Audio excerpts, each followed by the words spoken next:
বলছিলাম সরকারি তিতুমির কলেজকে স্বতন্ত্র বিশ্ববিদ্যালয় হিসেবে ঘোষণা দেওয়ার জন্য আজ বিকেল 4টা পর্যন্ত সময় বেঁধে দিয়েছেন আন্দোলনরত শিক্ষার্থীরা। স্বতন্ত্র বিশ্ববিদ্যালয় ঘোষণা না করা হলে ঢাকা উত্তর সিটি কর্পোরেশন এলাকায় অবরোধ করার হুঁশিয়ারি দিয়েছেন তারা। আমরা এই বিষয়টি নিয়ে আরেকটু বিস্তারিত জানতে চাই। আমাদের সহকর্মী নিবিড় সাহা যুক্ত হচ্ছেন আমাদের সঙ্গে। নিবিড়, বলা হচ্ছে বিকেল 4টা পর্যন্ত তারা সময় বেঁধে দিয়েছেন, আবার এটাও বলা হচ্ছে সকাল ভোরবেলা 6টা থেকে বেলা 11টা পর্যন্ত তারা কর্মসূচিটাকে শিথিল রাখবেন, কারণ বিশ্ব ইজতেমার জন্য 11টা বেজে গেছে। কাজে কর্মসূচি এখন কি অবস্থা একটু বলবেন। 6 জনের কথা বলা হচ্ছিল যারা অনশন কর্মসূচি পালন করছেন, সংখ্যাটা 6এই আছে কিনা, তাদের শারীরিক অবস্থার খবরটা জানাবেন এবং এখন পর্যন্ত তাদের সঙ্গে যোগাযোগ করা হয়েছে কিনা প্রশাসনের পক্ষ থেকে। নিবিড়।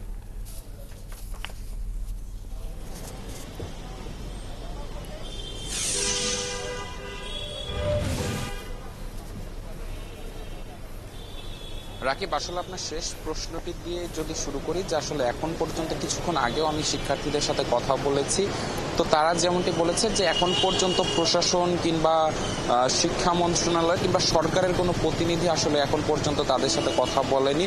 এবং তারা বিশ্ব ইজতেমার জন্য আমরা দেখেছি যে সকাল থেকে সকাল 11টা পর্যন্ত তাদের যে কর্মসূচি শিথিল রাখার যে বিষয়টি, সেটি আসলে এখন পর্যন্ত কিন্তু আসলে 11টা পার হয়ে গেছে, তবে এখন পর্যন্ত কিন্তু সেটি শিথিল আছে। এবং যে মহাখালী গুলশান লিংক রোড, সেটি কিন্তু এখন পর্যন্ত তারা আসলে অবরোধ করেনি। তবে যতটুকু কথা বলে জানতে পেরেছি যে অল্প কিছুক্ষণের মধ্যে হয়তোবা তারা এই যে গুলশান মহাখালী যে লিংক রোডটি রয়েছে সেটি আসলে তারা অবরোধ করবেন। এবং তাদের যে কিছুক্ষণ আগেও তাদের সাথে কথা বলে যেমনটি জানতে পেরেছি যে আসলে তাদের এখন পর্যন্ত মোট 6 জন শিক্ষার্থী যারা শুরু থেকে অনশন করছেন, গত 29 জানুয়ারি থেকে অনশন করছেন, তাদের কিন্তু আসলে 6 জন হাসপাতালে চিকিৎসাধীন রয়েছেন। এবং 6 জনই কিন্তু আসলে এই যে টানা অনশনের কারণে কিন্তু তারা অসুস্থ হয়ে গেছেন বলে জানিয়েছেন এবং তারা কিন্তু এখন হাসপাতালে চিকিৎসাধীন রয়েছেন। এবং সবশেষ যেটি যে আসলে গতকাল রাতে তারা যে কর্মসূচিটি দিয়েছে, আজকে বিকেল 4টা পর্যন্ত তারা তাদের সময় বেঁধে দিয়েছে।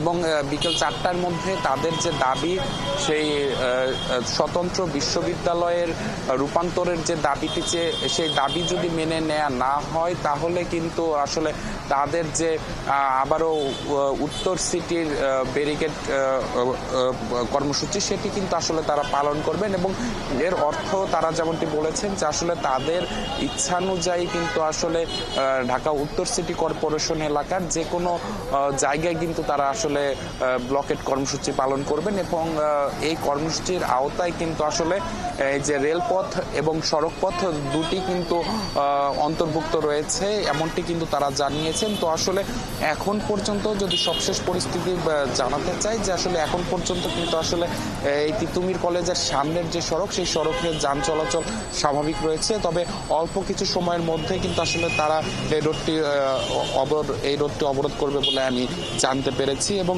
বিকেল 4টা পর্যন্ত কিন্তু আসলে তাদের যে পূর্ব নির্ধারিত কর্মসূচি, অর্থাৎ ঢাকা উত্তর সিটি কর্পোরেশনের যে কোনো পয়েন্ট আসলে তারা ব্লকেট করবেন, সেই ব্লকেট কর্মসূচির জন্য কিন্তু আসলে তারা বিকেল 4টা পর্যন্ত অপেক্ষা করবেন। সরকারের কোনো প্রতিনিধি আসলে তাদের সাথে যদি কথা বলে তাদের দাবি মেনে না নেয়, সেই ক্ষেত্রে কিন্তু তারা আসলে এই ব্লকেট কর্মসূচি পালন করবে। রাকিব, অনেক ধন্যবাদ নিবিড়।